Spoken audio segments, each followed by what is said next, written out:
companion. But she wished beyond expressing that she had not invited him to eat with her this particular night.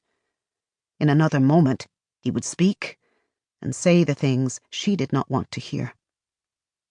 After a moment, the Chief Judge's normal blue-green coloring soared to brilliant white luminescence with his joy. "At last! Tane, at last!" The words came out in a harsh whisper. "We must send more fighters, judges, to capture him before those haunters frighten him away." Tane watched him silently, knowing that his elation would soon be shared by the rest of her people. Another How, at last! A young one to be the successor that her body had been unable to produce, a child who could probably be captured without the danger and loss of life that would be involved in capturing an experienced adult. "With his youth," the Chief Judge said, "it might even be possible to persuade him to accept the Rokon as his people without the usual coercion." "Perhaps," said Tane. She knew that this was a vain hope, that there was no possibility of persuading a How to betray his people other than by the brutal traditional methods. But she knew, too, that the words had been meant as a kindness. This judge, more than any other, understood how deeply she hated the traditional ways. She longed to see this young How. She had not seen one of her own kind since the death of her father 20 years before. She had felt her loneliness agonizingly right after his death, but she had been very young herself then, just acknowledged by her people. Her loneliness had passed, or she thought it had. She was surprised at the new loneliness, the desperate need she now felt, need that she knew was in conflict with her fear for the boy, with her hope that he had already fled. But no matter what she hoped, she had to assume that he had not escaped. For the sake of her people, she had to plan his capture.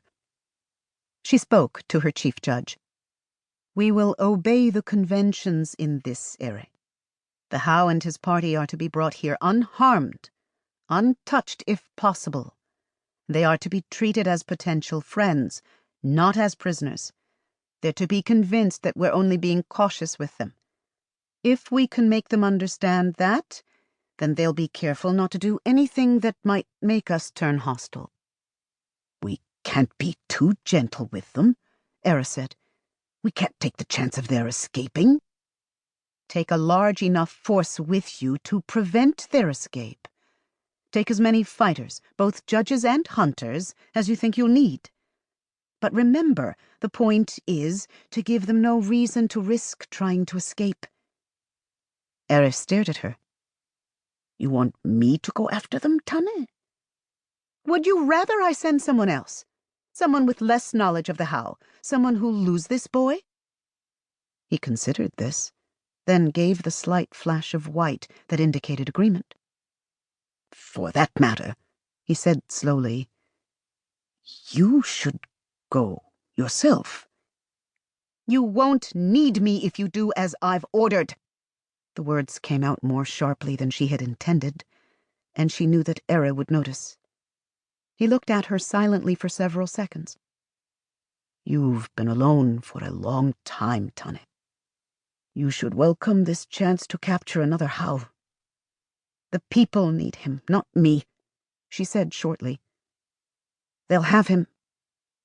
"They will, if I can catch him without your help." "A moment ago, you didn't even think you were needed to make the capture."